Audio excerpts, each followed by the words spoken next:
नमस्कार, आप देख रहे हैं डे न्यूज और मैं आपके साथ हूं ज्योति शर्मा। तो चलिए खबरों की शुरुआत करते हैं आज की सुर्खियों के साथ।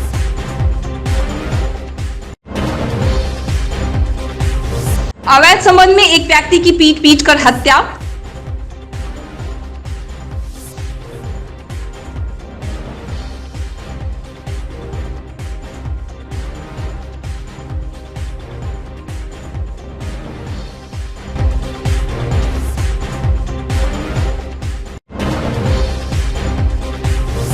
सड़क हादसे में बाइक सवार युवक की दर्दनाक मौत, गुस्साए लोगों ने एनएच को किया जाम।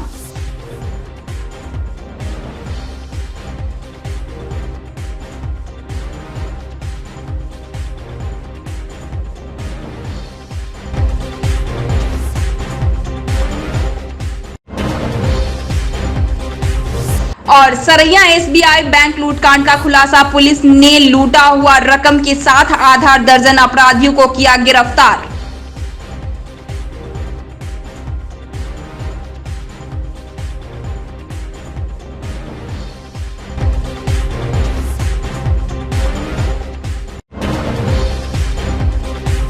ये थी सुर्खियां, अब खबरें विस्तार से। मुजफ्फरपुर में एक व्यक्ति की ईंट पत्थर से कूचकर बेरहमी से हत्या कर दी गई है।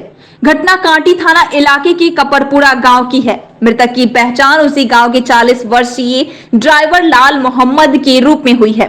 बुधवार की सुबह खून से लथपथ लाल मोहम्मद का शव कपरपुरा गांव के गाछी में मिलने से पूरे इलाके में सनसनी फैल गई और मौके पर काफी भीड़ जुट गई। सूचना पर पहुंची कांटी पुलिस ने शव को अपने कब्जे में लेकर पोस्टमार्टम के लिए एसकेएमसीएच भेज दिया है। बताया जा रहा है कि लाल मोहम्मद गांव के ही एक व्यक्ति के यहां ड्राइवरी करता था। लाल मोहम्मद के बेटे के मुताबिक उसके पिता का भगवानपुर की एक महिला के साथ अवैध संबंध है। बेटा शाहिद रजा ने उसी महिला पर हत्या करवाने का आरोप लगाया है। फिलहाल कांटी पुलिस पूरे मामले की तफ्तीश कर रही है। सुबह जानकारी ये मिले थे कि जैसे सब आदमी लोग देखने गया था, तो वहाँ पे गए तो उतना पहचान में नहीं आ रहा था, मतलब चोट ज़्यादा लगा हुआ था सिर पे। ईंटा से मारा? हाँ, ईंटा या बांस उससे मारा गया था। चेहरा पर? जी, चेहरा पूरा तरीके से जख्मी है, दिख नहीं रहा था, पहचान में नहीं है। अच्छा। उसके बाद लाश यहाँ पे आ गया तो थोड़ा धीरे धीरे अपने से पहचाने तब मालूम पड़ा गया। तो जहाँ पे वो गाड़ी चला रहे थे वहाँ पे पूछताछ करने गए, पूछने गए कि ऐसा ऐसा बात है।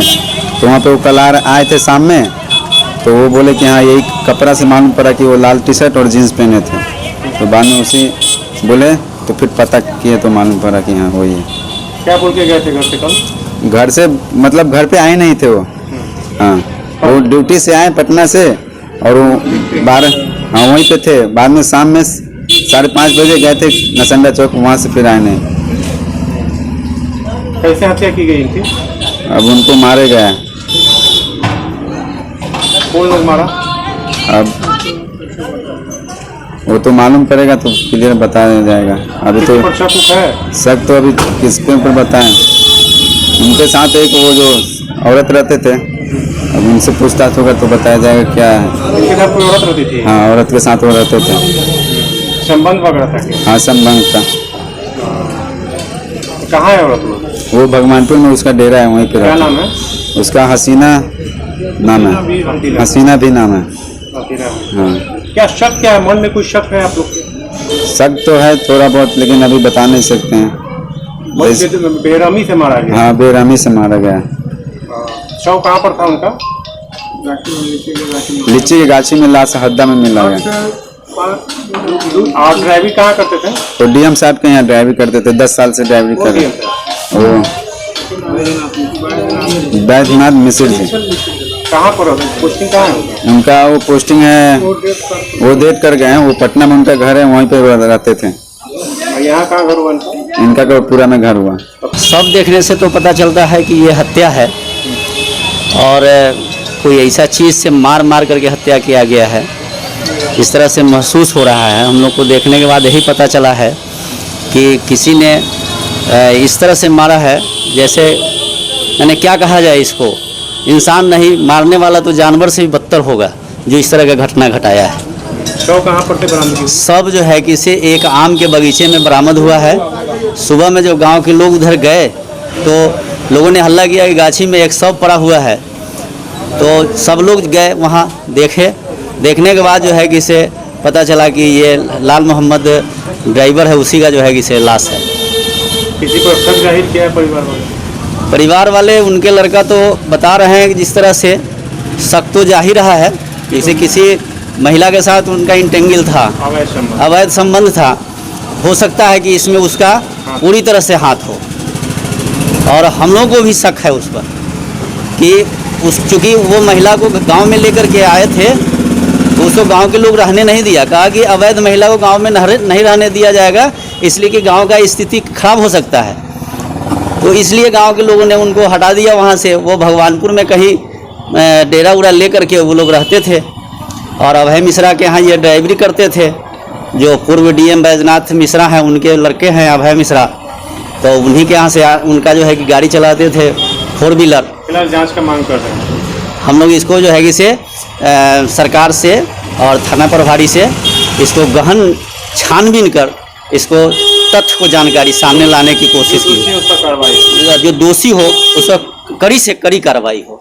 रफ्तार की कहर ने एक व्यक्ति की जान ले ली। कांटी थाना क्षेत्र के हाउसिंग बोर्ड कॉलोनी के समीप NH 28 पर हादसा बुधवार की सुबह की है।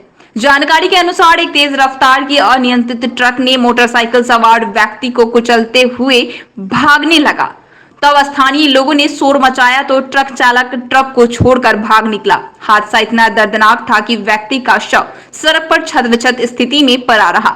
वहीं सूचना मिलते ही कांटी थाना की पुलिस मौके पर पहुंची, शव को अपने कब्जे में लेकर पोस्टमार्टम के लिए SKMCH भेज दिया। मृतक व्यक्ति की पहचान पताही निवासी मंटू पासवान के पुत्र शिवनाथ उर्फ छोटू के रूप में हुई है। कब घटना घटी है, कब पता चला? पता चला है 10-15 मिनट पहले। प्रथम दृष्टया में सर क्या लग रहा है, कौन है? ट्रक चालक का गड़बड़ी है। कहाँ का सर व्यक्ति था? तो मोबाइल से सूचना मिला है कि पता नहीं कहाँ लड़का, उसको परिजन को खबर कर दिया गया है, आ रहा परिजन। शरैया के रेपुड़ा में बीते 8 जुलाई को हुई SBI लूट कांड का खुलासा करते हुए पुलिस ने बैंक से लूटे गए 6.82 लाख रुपए में से 61,000 रुपया बरामद कर लिया है। साथ ही 6 अपराधियों को भी गिरफ्तार किया है। अपराधियों के पास से पुलिस सप्लाई वाले 9 mm बोर के पिस्टल व गोलियां भी मिली है। यह पिस्टल बैंक लूट में शामिल पूर्व नक्सली लक्ष्मण राम के पुत्र प्रिंस कुमार के पास से मिली है। पुलिस यह पता लगाने में जुटी है कि हथियार किसी पुलिसकर्मी से तो नहीं लूटी गई थी। इसकी जांच के लिए हथियार को फॉरेंसिक लैब भेजी जाएगी। गिरफ्तार अपराधियों ने प्रेस कॉन्फ्रेंस के बाद कैमरे के सामने स्वीकार किया कि बड़ा गैंग बनाने के लिए बैंक लूटा ताकि AK-47 खरीद सके। SSP जयंतकांत ने बताया कि बैंक लूट के बाद सभी अपराधी भागकर कुछ दूर स्थित एक CSP के बगल में खाली रूम में छिपे थे। वहां अपने कपड़े को बदले और बाइक छिपा दी। वहां से विनय राय के घर में जाकर हथियार को छिपा दिया। कुल 8 अपराधी घटना को अंजाम देने में शामिल हैं। 6 अपराधी बैंक लूट किया जो CCTV फुटेज में दिखे, जबकि 2 अपराधी घटना के बाद मौके पर पहुंची पुलिस की गतिविधि को देख रहे थे। SSP ने बताया कि लूट को अंजाम देने वाले 6 अपराधी पकड़े गए हैं, जबकि विनय राय और साजन कुमार फरार हैं। ये दोनों ही 6 लाख रुपए लेकर पश्चिम बंगाल में छिपे हुए हैं। SSP ने बताया कि गिरफ्तार अपराधी की निशानदेही पर 61,000 रुपए, 7.55 बोर के 4 पिस्टल, 5 मैगजीन व 19 कारतूस, 9 mm के 1 पिस्टल, 1 मैगजीन व 4 कारतूस, 3.15 बोर का 1 कट्टा व 1 कारतूस, 5.2 किलो गांजा, 1 मोबाइल और 1 मोटरसाइकिल जब्त की गई है। बरामद हथियार का उपयोग बैंक लूटने के दौरान फायरिंग करने में किया गया है। हम लोग 3 दिन पहले गए, 3 दिन पहले हम लोग देखे और उसके बाद में हम लोग जाके वो काम किए। कैसे किया और एक आदमी से गए रेकी करने? 6 आदमी, 4 आदमी से वैसे रुकेंगे। प्लानिंग क्या हुआ फिर? प्लानिंग हुआ कि 3 दिन बाद करना है। 3 दिन बाद कैसे घटना को अंजाम दिए? कितने आदमी से गए, क्या वो पूरी बात बताओ। 6 आदमी से हम लोग गए थे। बनाया था सर। उसके बाद हम लोग गए। लास्ट वीक मुजफ्फरपुर के सरैया थाना क्षेत्र में एक SBI बैंक में, जिसमें लगभग 6 लाख रुपए की लूट की घटना की गई। लूट के दौरान क्रिमिनल्स ने फायरिंग भी की और लगातार फायरिंग करके लोगों के बीच में दहशत फैलाई। इस मामले में DSP Saraiya, city SP Muzaffarpur और उस क्षेत्र के SHOs के साथ में बनाई गई विशेष टीम ने इस घटना के तुरंत बाद में लगातार छापेमारी की, रेड की और क्रिमिनल्स का सुराग निकाला, जिससे पुलिस को क्रिमिनल्स के बारे में पता लगा, उनकी पहचान हो सकी। इसके बाद में पिछले 24 घंटों में पुलिस को सूचना मिली कि ये क्रिमिनल्स फिर से इकट्ठा होकर एक जगह पर लूट की योजना और डकैती की योजना की घटना को अंजाम देने वाले हैं। इस मामले में बनाई गई सिटी SP मुजफ्फरपुर के नेतृत्व में बनाई गई स्पेशल टीम ने मौका वारदात पर रेड की। रेड के दौरान उनको घेरा गया। घेरने के बाद में 6 क्रिमिनल्स जो कि इस घटना में शामिल थे उनको गिरफ्तार किया गया, जिनके पास से 6 पिस्टल्स और गोलियां बरामद की गई। और इसके अलावा जब इनसे आगे पूछताछ की गई तो इन्होंने SBI बैंक में अपने लूट की इस घटना के बारे में अपनी संलिप्तता भी स्वीकार करी और इसमें जो हथियार इस्तेमाल हुए थे और उसके साथ में जो पैसे इस्तेमाल हुए थे वो सभी के जो है पुलिस ने रिकवरी कर ली है। Thank you. कितनी अमाउंट बरामद है सर? इसमें 6 लाख रुपए था, जिसमें से जो है 61,000 रुपया जो कि इस घटना में था, जिसमें बैंक का पहचान भी है, वो सारा बरामद किया गया है। इसके अलावा जो हथियार है, जो लूट के दौरान एक वीडियो वायरल भी हुआ था जिसमें लगातार ये लोग दहशत पब्लिक के ऊपर भी फायरिंग कर रहे थे, वो भी बरामद कर लिया गया है और इसमें टोटल 6 हथियार थे जिसको बरामद किया गया। पेशेवर अपराधी थे जिस तरीके ये इन लोगों का कोई अभी तक के कोई आपराधिक इतिहास पूर्व में नहीं मिला है, जो कि क्रिमिनल एक्टिविटी से या प्रॉपर्टी क्राइम से जुड़ा हुआ कोई आपराधिक इतिहास नहीं मिला है। लेकिन इसके अलावा जो ये क्रिमिनल्स थे, इसमें से एक के जो पिता है वो कुख्यात नक्सली रहा है और जो कि जेल गया हुआ है, और बाकी हम लोग इनका आपराधिक इतिहास निकाल किस इलाके के रहने वाले हैं? ये सभी जो है कथैया पारू थाना क्षेत्र के रहने वाले हैं, जो कि इकट्ठा होकर इस क्राइम को अंजाम दे रहे थे। CSP संचालक की भूमिका रही थी इसमें जो CSP संचालक है, घटना के बाद में उस CSP के पास पे जा करके वहां पे इन लोगों ने अपनी पहचान छिपाई और पहचान छिपाने के बाद में वहां से एक दूसरे ऑटो से वो वहां से फरार हुए, जिसको पुलिस ने बाद में CCTV के थ्रू पता किया और उसमें अरेस्टिंग किया। ऑटो भी जब्त हुआ है क्या?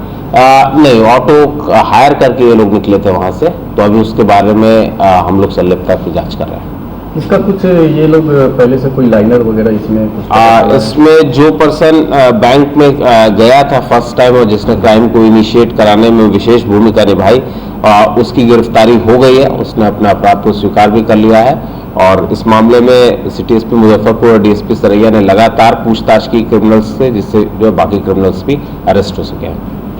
मंगलवार की रात बर्राज थाना क्षेत्र के 2 घरों से चोरों ने लगभग 10 लाख की संपत्ति पर हाथ साफ कर दिया। पकड़ी गांव के विकास विजय दुबे के घर से लगभग 7 लाख का आभूषण और 25,000 नकदी सहित कपड़े बर्तन चोर लेकर चलते बने। वही गांव के ही जगी शाह के घर से लगभग 2 लाख रुपए का आभूषण, नकदी, कपड़ा, बर्तन चोरी कर लिया। लगातार चोरी की घटना से गांव वाले दहशत में हैं। 3 बजे उठने के बाद में हम बाथरूम गए हैं। बाथरूम जाने के बाद में आए हैं तो हम देखें कि पीछे जो मेरी किचन थी वो खुला हुआ था थोड़ा सा।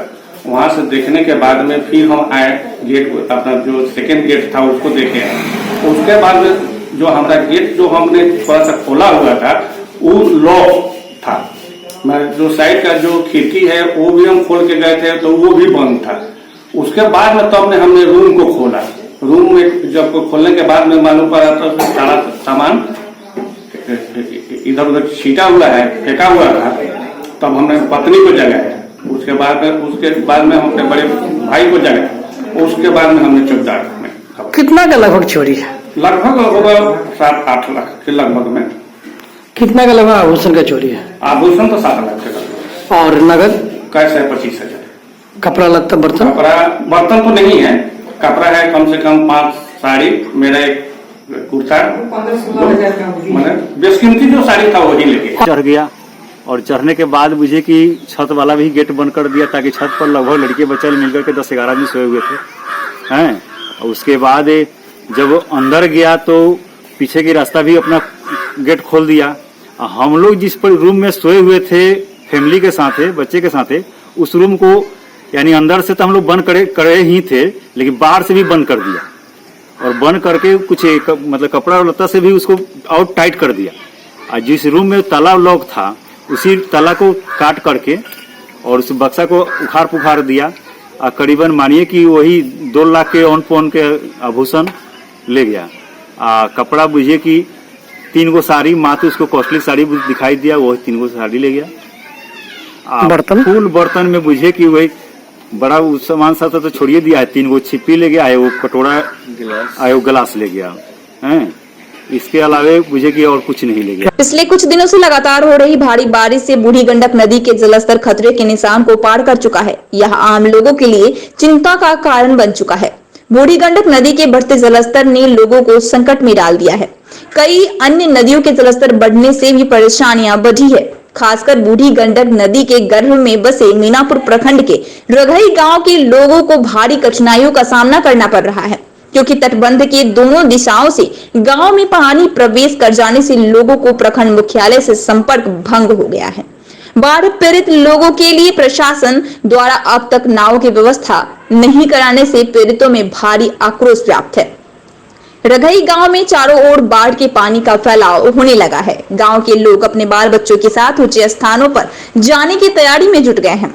इस संबंध में ग्रामीणों का कहना है कि निचली भूमि में बाढ़ का पानी फैल जाने से पशुपालकों में पशु चारा के लिए हाहाकार मच गया है। सरकारी नाव के अभाव में पशुपालकों को नदी में तैरकर पशु चारा काटने के लिए जाना पड़ रहा है। इस स्थिति में किसी अनहोनी घटना से इनकार नहीं किया जा सकता। वही गांव में जाने का मुख्य रास्ता बाढ़ के पानी से डूब गया है, जिसके कारण लोगों को आवागमन प्रभावित हो गया है।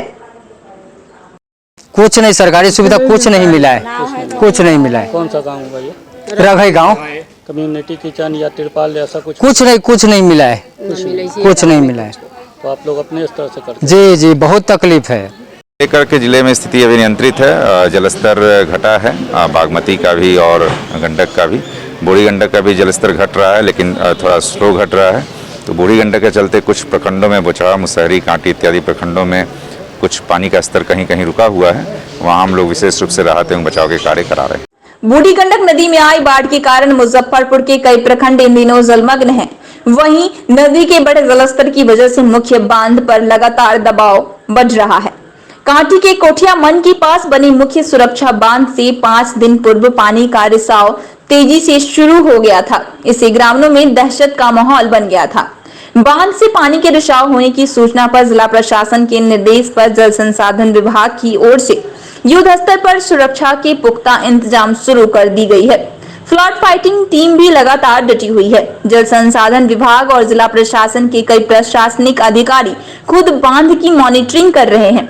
पर बड़ा सवाल यह है कि मानसून पूर्व तैयारियों के तटबंधों के सुदृढ़ीकरण के आदेश के बावजूद कई तटबंधों को सुदृढ़ नहीं किया गया था, जिसके कारण नदियों के जलस्तर में वृद्धि के कारण दबाव के कारण कई तटबंधों में रिसाव होने पर बांध को मजबूत करने का काम शुरू हुआ।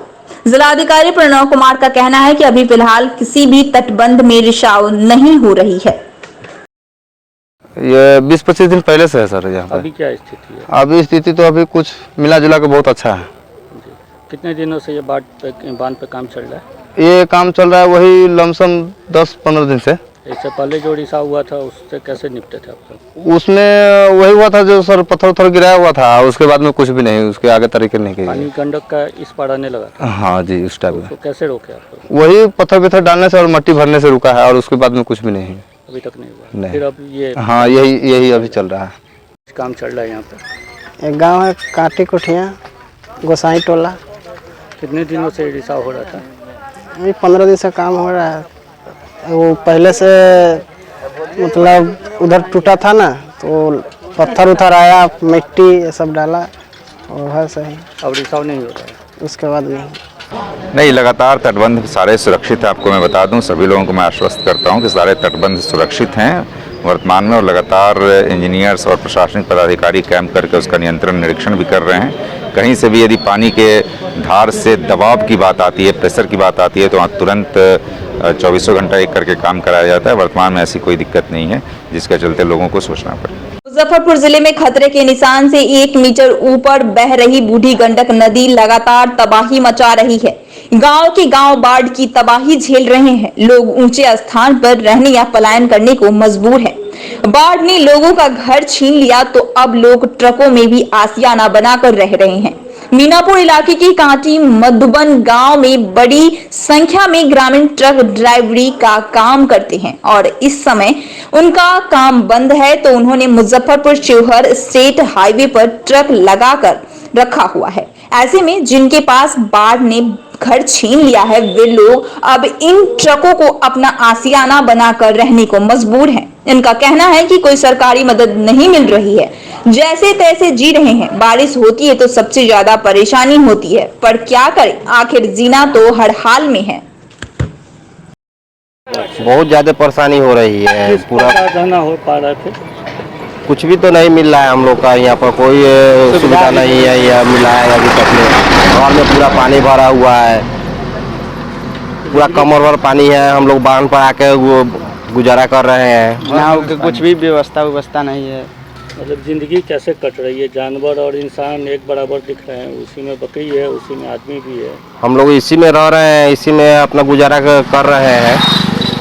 कोई सुविधा है नहीं अभी सरकार की तरफ से। इसी ट्रक? हाँ, इसी ट्रक में। ट्रक आपका नहीं, गाँव के आदमी का है। जिलाधिकारी प्रणव कुमार की अध्यक्षता में बुधवार को जिले में उद्योग धंधों को बढ़ावा देने को लेकर विशेष बैठक का आयोजन किया गया। समाहरणालय के सभागार में आयोजित बैठक के दौरान जिलाधिकारी ने लघु, कुटीर और घरेलू उद्योग से संबंधित विभागों के कार्यों की विस्तार से समीक्षा की। इस दौरान जिलाधिकारी ने जिले में कृषि आधारित छोटे उद्योगों के संचालन पर जोर दिया। वहीं केसीसी में कम उपलब्धि पर गहरी नाराजगी जताते हुए एलडीएम को इस पर विशेष ध्यान देने का जिलाधिकारी ने निर्देश दिया। वहीं बियाडा के अधिकारियों को भी कई आवश्यक दिशा निर्देश जारी किया गया। लोगों ने बैठक में जिले में इंडस्ट्रियलाइजेशन की समीक्षा की कि इंडस्ट्रियलाइजेशन को कैसे और बढ़ाया जा सकता है, कौन कौन सी इंडस्ट्रीज छोटे स्केल पर या मीडियम स्केल पर कौन कौन सी इंडस्ट्रीज रन कर रही हैं और कहाँ कहाँ प्रॉब्लम्स हैं, कहाँ बॉटलनेक्स इसको बढ़ाया जाए। और उसको लेकर काफ़ी बेहतर चर्चाएं हुई हैं और जिस तरह के प्रपोजल्स, जो भी प्रपोजल्स इस ज़िले में इंडस्ट्रीज़ की स्थापना के लिए आएंगी, उनको हम लोग तुरंत जो भी स्वीकृति इस लेवल से दी जानी होगी वो देना सुनिश्चित करेंगे ताकि जिले में इंडस्ट्रियलाइजेशन का लेवल बढ़े। जिला समाहरणालय सभा कक्ष में बुधवार को प्रोजेक्ट मॉनिटरिंग ग्रुप की बैठक जिलाधिकारी प्रणव कुमार की अध्यक्षता में संपन्न हुई। जिलाधिकारी इस महत्वपूर्ण बैठक में जिले में चल रही तमाम केंद्रीय और राज्य सरकार की अहम योजनाओं की प्रगति की समीक्षा के साथ लंबित योजनाओं को समय रहते पूरा करने को लेकर संबंधित अधिकारियों को दिशा निर्देश दिया। इस दौरान उन्होंने कहा कि लंबित योजनाओं को समय पर पूरा करना बहुत जरूरी है। इसके लिए सभी विभागों को आपसी समन्वय को और बेहतर बनाने पर जोर देना होगा। वहीं जिला अधिकारी ने बताया कि जिले में लंबित विकास योजनाओं को लेकर संबंधित अधिकारियों को सख्त निर्देश दिया गया है ताकि एक समय सीमा के अंदर समस्या का निष्पादन हो सके। आज की बैठक में कांटी थर्मल पावर से जुड़े जमीनी विवाद का निपटारा किया गया। मैनेजमेंट ग्रुप की बैठक हम लोग सामान्यतः करते हैं जिसमें जिले में विभिन्न जो डेवलपमेंटल एक्टिविटीज चलती हैं उनमें यदि कहीं किसी भी तरह के जमीन अधिग्रहण से रिलेटेड या और भी कोई भी बाधा होती है तो उसको हम लोग पीएमजी की बैठक के माध्यम से दूर कराते हैं। तो ये बैठक हम लोग करते हैं। इसमें बेसिकली आज कांटी जो थर्मल पावर है वहाँ के लैंड डिस्प्यूट से रिलेटेड और जो मझौली चिरौत जो NH बन रहा है उससे रिलेटेड चीज़ों पर भी हम लोगों ने काफ़ी डिस्कशन किया और वहाँ के जो हडल्स हैं उसको दूर करके काम को तेज़ी से बढ़ाने का निर्णय। पेट्रोल डीजल की बढ़ती कीमतों को लेकर देश भर में कांग्रेस के द्वारा आंदोलन किया जा रहा है। इसी क्रम में जिले में भी बुधवार को जिला कांग्रेस पार्टी के कार्यकर्ताओं ने पार्टी कार्यालय से लेकर टावर चौक होते हुए समाहरणालय परिसर तक विरोध प्रदर्शन किया। कांग्रेस कार्यकर्ताओं ने बैलगाड़ी के साथ थाली पीटकर अनोखे अंदाज में प्रदर्शन किया। इस दौरान केंद्र सरकार के खिलाफ जमकर नारेबाजी की। पार्टी के नेताओं ने कहा कि जब तक पेट्रोल डीजल समेत आवश्यक वस्तुओं के दामों में कटौती नहीं होती है तब तक प्रदर्शन जारी रहेगा, क्योंकि आज पेट्रोल डीजल का दाम काफी बढ़ गया है जिसके कारण घर चलाना मुश्किल हो गया है। इनके माने तो रसोई गैस का दाम आसमान छू रहा है जिसके कारण लोग का परिवार नहीं चल पा रहा है। पार्टी के जिला अध्यक्ष अरविंद कुमार मुकुल ने कहा कि मोदी सरकार ने अच्छे दिन के वादे किए थे, लेकिन यह सरकार गरीबों, मजदूरों और किसानों का खून चूस रही है। अगर जल्द से जल्द दामों में कटौती नहीं होती है तो कांग्रेस पार्टी इससे भी बड़ा आंदोलन करेगी और मोदी सरकार को पीछे हटना पड़ेगा, चाहे उसके लिए हमें जेल भी क्यों न जाना पड़े। मौके पर कार्यक्रम प्रभारी जयप्रकाश गुप्ता, जिला कार्यकारी अध्यक्ष कृपाशंकर शाही, सूरज दास, जिला मुख्य प्रवक्ता वेद प्रकाश, अल्पसंख्यक प्रकोष्ठ के अध्यक्ष मनोवर आजम सहित सैकड़ों कार्यकर्ता मौजूद रहे।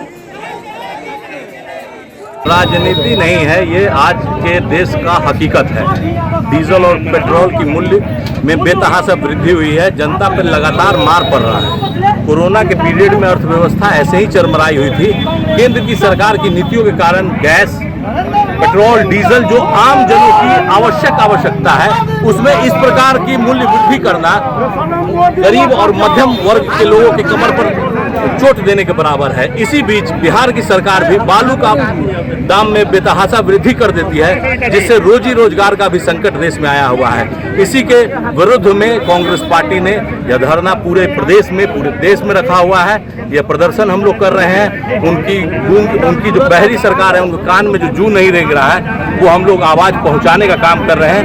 आगे अगर उनको नहीं समझ आएगा तो आंदोलन फिर और तेज। अन्य विपक्षी पार्टियों का समर्थन नहीं मिल रहा है, वो लोग बाहर नहीं आ रहे हैं। सब लोग कर रहे हैं अपने स्तर से, जो ये समस्या जनता की है, सब लोग अपने स्तर से कर रहे हैं और सामूहिक स्तर से भी होगा। फिर आगे आंदोलन एक साथ भी होगा। साथ में पेट्रोल, डीजल, रसोई गैस के बेतहाशा मूल्य वृद्धि के खिलाफ जिला कांग्रेस कमेटी के तत्वाधान में आज हम लोग समाहरणालय के समक्ष पूरे बैलगाड़ी और पूरा साइकिल यात्रा करके हम लोग यहाँ तिलक मैदान से पहुँचे हैं, पूरा शहर के मुख्य मार्ग होते हुए।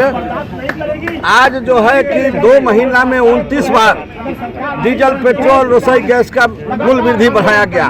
मोदी सरकार जब कांग्रेस की सरकार थी 64 रुपये थी, तो इनके केंद्रीय पूर्व मंत्री ये लोग प्रदर्शन कर रहे थे। आज 100 पार है और यह अच्छे दिन का वादा किए थे 15-15 लाख रुपया खाता में देने का, वो तो मिला ही नहीं। और गरीबों को, मिडिल क्लास के लोगों को, तमाम किसान को खून चूस रही है और ये 4-5 जो उद्योगपति है उसको वह लाभ पहुंचा रहा है। छोटे छोटे व्यापारी भी परेशान है, छोटे छोटे उद्योगपति भी परेशान है, उनका एनपीए हो रहा है। लॉकडाउन में इनका कोई भी सराहनीय कदम नहीं रहा। आज अगर सही से जांच हो तो करोड़ों लोग की मृत्यु हो गई है कोविड-19 से। मैं यह सरकार से चेताना चाहता हूं कि अगर मूल्य वृद्धि पर रोक नहीं लगाया गया तो कांग्रेस पार्टी जो आज़ादी कराई है इस देश को, गरीब, किसान, मजदूर, मध्यम वर्गीयों का पार्टी है, चुप नहीं बैठेगी। हम लोग आंदोलन और तेज करेंगे। जिले के सदर अस्पताल में एंटीजन किट कालाबाजारी मामले में बिहार राज्य मानवाधिकार आयोग ने जिला अधिकारी एवं वरीय पुलिस अधीक्षक मुजफ्फरपुर को जांच का आदेश दिया है। इस संबंध में मानवाधिकार अधिवक्ता एसके झा ने बिहार राज्य मानवाधिकार आयोग के समक्ष एक याचिका दायर किया था। तत्पश्चात मानवाधिकार आयोग ने मामले के संबंध में संज्ञान लेकर जिला अधिकारी एवं वरीय पुलिस अधीक्षक मुजफ्फरपुर को एक नोटिस जारी कर जांच रिपोर्ट समर्पित करने को कहा है। विदित हो कि सदर अस्पताल मुजफ्फरपुर के कुछ कर्मीगण ही एंटीजन किट व कोरोना मरीज से जुड़े अन्य सामानों की कालाबाजारी कर रहे थे। इस मामले में पुलिस ने स्वास्थ्य विभाग की 7 कर्मियों को नामजद अभियुक्त बनाया है, जिसमें से 5 अभियुक्तों की गिरफ्तारी हो चुकी है और 2 फरार हैं, जिसे बचाने में पूरा स्वास्थ्य विभाग लगा हुआ है। पुलिस के द्वारा 4000 से अधिक एंटीजन जांच किट के अलावा बड़े पैमाने पर PPE kit, nebuliser, sanitiser, hand gloves आदि सामान जब्त किया गया। अधिवक्ता एसके झा ने बताया कि कोरोना संक्रमण के समय मुजफ्फरपुर शहर में काफी संख्या में लोग उचित इलाज व संस्थान के अभाव में दम तोड़ने को मजबूर थे और जिन्हें इलाज की जिम्मेदारी दी गई थी, उसमें से कुछ लोग कालाबाजारी के धंधे से जुड़कर मानवता को शर्मसार करने में लगे हुए थे, जो मानवाधिकार का उल्लंघन है तथा मानवता को शर्मसार करने वाली इस प्रकार की घटना मानवाधिकार के लिए खतरे का संकेत है। मामले में उच्च स्तरीय जांच कर सभी दोषियों पर कठोर से कठोर कार्रवाई होनी चाहिए ताकि ऐसी घटना से पुनरावृत्ति भविष्य में ना हो। मेरा मामला यह है कि मुजफ्फरपुर सदर अस्पताल में कोरोना के संक्रमण का जो सेकेंड लहर चल रहा था, उस समय में एंटीजन किट कालाबाजारी का मामला बहुत बड़े पैमाने पर आया। उस समय में यह देखा गया कि लोग इलाज के अभाव में मर रहे हैं, जांच के अभाव में मर रहे हैं, और एक तरफ में जिनको जिम्मेदारी दी गई कोरोना की जांच करने के लिए, एंटीजन किट रख रखाव के लिए, अब वही लोग इसका व्यापार में जुट गए। पुलिस ने एक सकरा थाना कांड संख्या 265/21 दर्ज भी किया। अब उसमें जितने नामजद अभियुक्त बनाए गए, उसमें से जो छोटे कर्मचारी हैं उनको गिरफ्तार कर लिए, उनकी बर्खास्तगी की बात होने लगी, लेकिन जो बड़े लोग हैं उनकी गिरफ्तारी आज तक नहीं हुई। ऐसी मीडिया वगैरह के माध्यम से जानकारी मिलता है कि वो लोग बैठ करके आज भी काम कर रहे हैं। मतलब क्या हुआ यार, ये तो एकदम कानून का एक मजाक बन करके रह गया कि भाई आपका नाम आ गया, आप पर इन्वेस्टिगेशन चल रहा है, फिर भी आप बैठ करके काम कर रहे हैं। तो इन तमाम बातों को लेकर के हम बिहार राज्य मानवाधिकार आयोग के समक्ष में हमने एक याचिका दायर किया। उस याचिका के आलोक में माननीय आयोग ने संज्ञान लिया मामले पर, और हमारा परिवार दर्ज हो गया। माननीय आयोग के समक्ष मेरा केस दर्ज हो करके केस एक्सेप्ट हो गया। उसके बाद में सीनियर सुपरिटेंडेंट मुजफ्फरपुर और डीएम मुजफ्फरपुर को जांच करने के लिए और यथोचित जो प्रतिवेदन है वो समर्पित करने के लिए आयोग ने एक आदेश दिया है।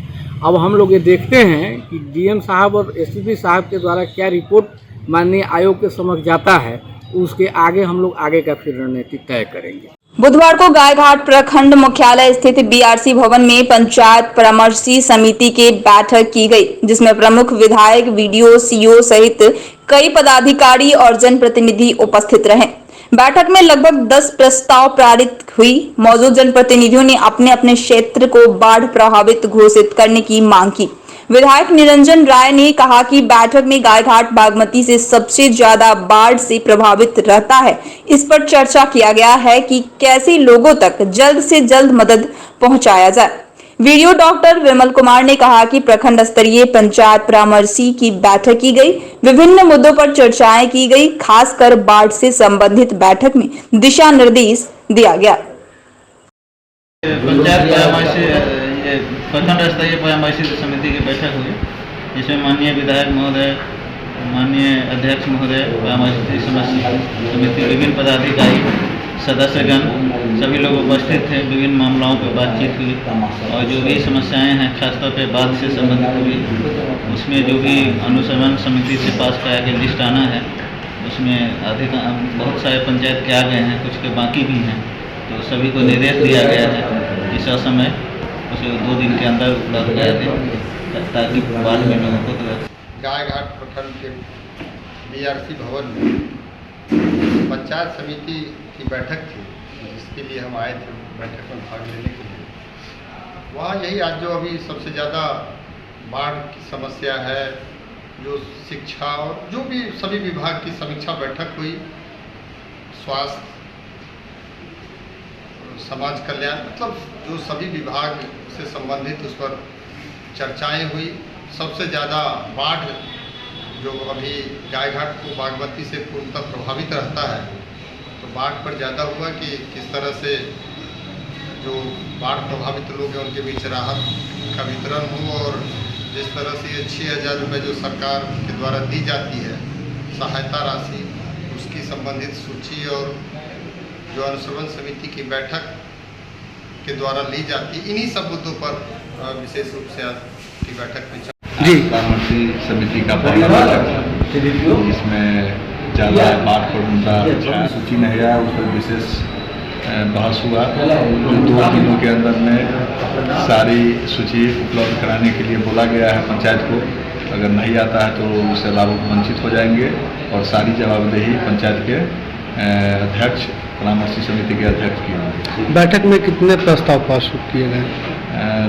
मुख्य 10-12 प्रस्ताव पारित हुए हैं, जिससे मुख्य 2-3 बिंदु है।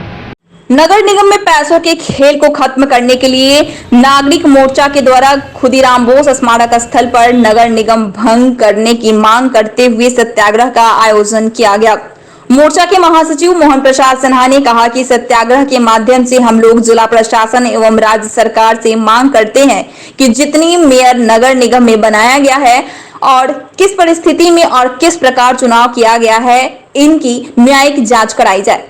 नगर निगम के ठेकेदारों ने नगर निगम के बनाने और बिगाड़ने का खेल खेलते हैं। उन लोगों ने पैसे के बलबूते नगर निगम को काम धेनु गाय समझकर हमेशा पैसा कमाने और लूटने का काम किया। ऐसे नगर निगम को भंग करने एवं नगर निगम में पैसों का खेल बंद करने के लिए राज्य सरकार को कठोर कदम उठाना चाहिए।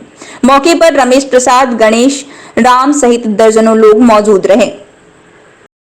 नागरिक मोर्चा निकम्मे और अक्षम नगर निगम को भंग करने के मांग के समर्थन में आज शहीद स्मारक पर सत्याग्रह का आयोजन कर हम जिला प्रशासन और राज्य सरकार को चेतावनी देते हैं कि अगर नागरिक समस्याओं की उपेक्षा की गई तो इसके गंभीर परिणाम भुगतने होंगे। नगर निगम के जो राजनेता ठेकेदार बने हुए हैं, जो नगर निगम का ठेका लिए हुए हैं मेयर बनाने और हटाने का, उन सबों को हम सावधान करती है नागरिक मोर्चा। क्या पैसों का खेल अब बंद कीजिए और अक्षम नगर निगम को नागरिक मोर्चा हमेशा के लिए बंद करेगी।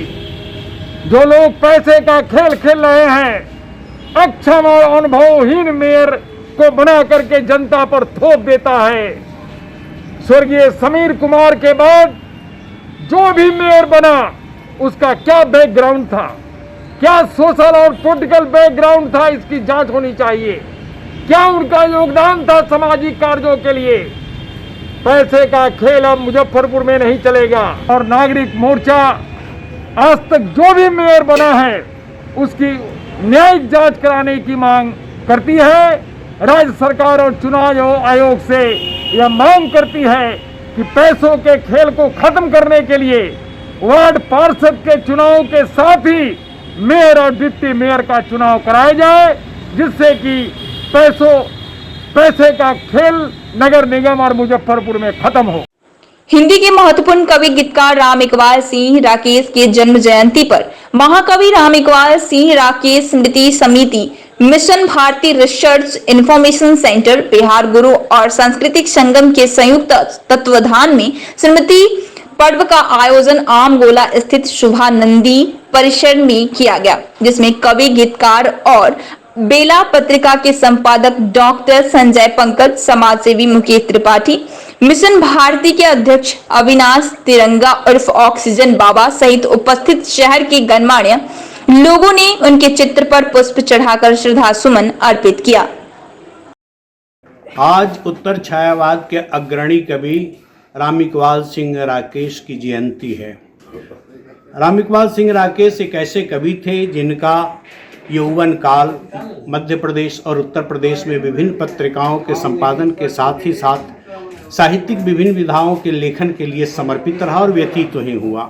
वहाँ से जब लौटे अपने यौवन काल के उत्तरार्ध में तो गांव चले गए। उनका गांव यही भदई है और गांव में रहते हुए जिस तरह से ग्रामीण अंचल और लोक जीवन को उन्होंने पास से अनुभूत किया, विशेष रूप से फसलों की भाषा, चिड़ियों की भाषा, हरियाली की भाषा, इन सब की अभिव्यक्ति उनकी रचनाओं में हम पूरी जीवंतता, ताजगी और ऊर्जा के साथ देख सकते हैं। राम इकबाल सिंह राकेश केवल एक बड़े और श्रेष्ठ कवि ही नहीं, एक बड़े कुशल गद्यकार थे और लोक गाथा पर जितना उन्होंने काम किया है, हिंदी साहित्य में शायद ही उनके समकालीन और उनके बाद किसी लेखक ने उतनी गंभीरता के साथ और व्यापकता के साथ काम नहीं किया। राम इकबाल सिंह राकेश एक ऐसे विराट और बड़े कवि का नाम है जिन पर कई शोध ग्रंथ भी विभिन्न विश्वविद्यालयों में प्रस्तुत किए गए। उन्होंने जीवन यापन के लिए बनारसी दास चतुर्वेदी जी की पत्रिका में जब संपादक के रूप में काम कर रहे थे मध्य प्रदेश में, तो उन्होंने निवेदन किया कि आपकी अंग्रेजी बहुत अच्छी है, वैश्विक भाषाओं का भी ज्ञान है और वैश्विक साहित्य का भी आपने अध्ययन किया है, तो क्या आप अनुवाद का कार्य कर सकते हैं। उन्होंने कहा कि कोशिश करता हूँ। स्टालिन की एक जीवनी थी अंग्रेजी में, स्टालिन की जीवनी जैसे इनके सामने रखी गई, एक रात में उसका पूरा का पूरा अनुवाद कर दिया और बहुत ही प्रामाणिक और हिंदी में पहली स्टालिन की जीवनी जिसे हिंदी में प्रस्तुत करने का काम बनारसी दास चतुर्वेदी ने राम इकबाल सिंह राकेश के माध्यम से किया।